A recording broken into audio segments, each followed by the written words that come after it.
Good morning. I'm going to talk about the physiological consequence of coronavirus.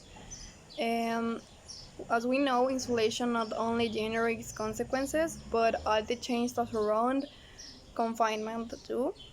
These days, we are all in a state of stress, anguish, and uncertainty. Probably our emotions are affected at the times we find ourselves in emotional ups and downs. Don't panic, it is normal. What is not normal is to stay in these negative emotions.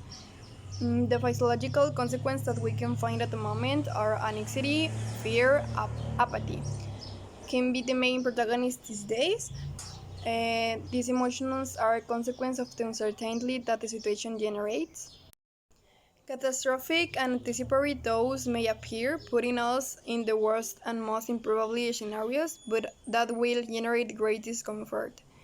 As I mentioned in the previous point, if there is something that generates this situation, it is uncertainty.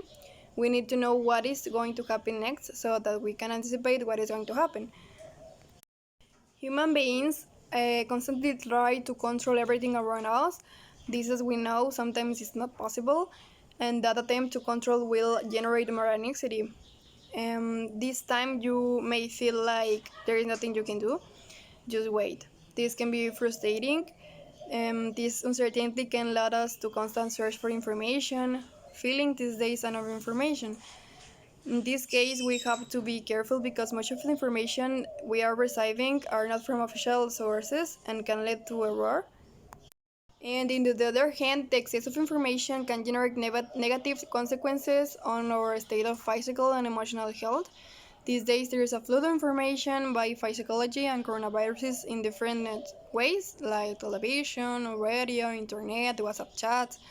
The coronavirus epidemic being the central theme of any conversation. And this over information can generate stress, anguish, anxiety, or worry in us, even leading us to carry out different checks such as looking for constant updates of new information.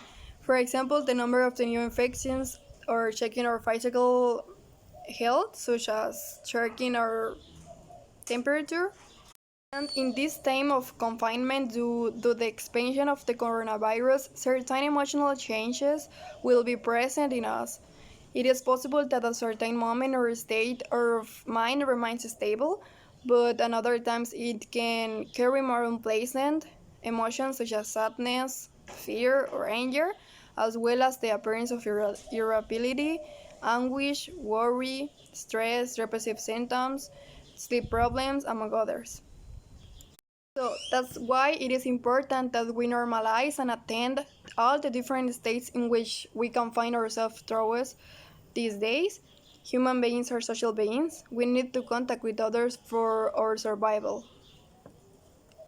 So if you feel like you are anxious or stressed, you can call